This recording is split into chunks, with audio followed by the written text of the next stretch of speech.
উম্মতে মুসলিমার গায়রত ছিল তার নারী, উম্মতে মুসলিমার গায়রত ছিল তার ঘরের বউ বেটি বাচ্চা।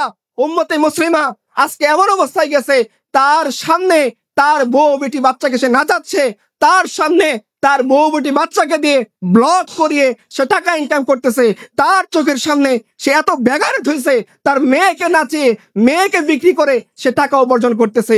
উম্মতে মুসলিমার গায়রত হারিয়ে গেছে। উম্মতে মুসলিমা তার নবীর ইজ্জতকে ইবাদত করতে পারে নাই। উম্মতে মুসলিমার সামনে আল্লাহকে চবর্গীয় শব্দ উচ্চারণ করে গালি দেওয়া হয়েছিল, কারো একটু রক্তচক্ষু জাগে নাই, কেউ একটু সাহস করে এগিয়ে আসে নাই।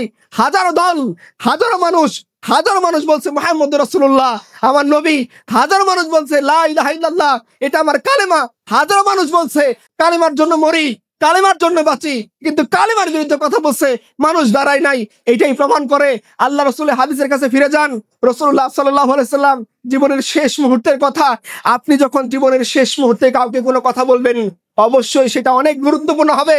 রাসূলুল্লাহ সাল্লাল্লাহু আলাইহি সাল্লাম জীবনের শেষ মুহূর্তে কোনো কথা তার পরিবার পরিজনের জন্য লক্ষ্য করে বলতেছেন না যে অমুক খানে আমার সম্পদ আছে, এটা তুমি নিবা, ওই 10টা বর্মা আছে এটা হাসানকে দিবা, অমুক খানে 10টা তীর আছে হুসাইনকে দিবা, এই সম্পদ ফাতিমাকে দিবা, এটা আলীকে দিবা, আয়েশার জন্য এটা, এই কথা বলেন নাই।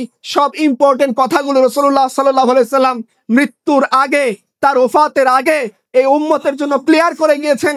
সেখানে এই কথা ছিল, উম্মাহ শোনো, তোমরা ধ্বংস এই কারণে হবে না তোমাদের শক্তি কম থাকবে, তোমরা ধ্বংস এই কারণে হবে না তোমাদের প্রযুক্তি কম থাকবে, তোমরা ধ্বংস এই কারণে হবে না তোমাদের সংখ্যা কম থাকবে, তোমরা ধ্বংস এই জন্য হবা তোমরা আল্লাহর দিনকে ছেড়ে দিয়ে দুনিয়া নিয়ে মত্ত হবা।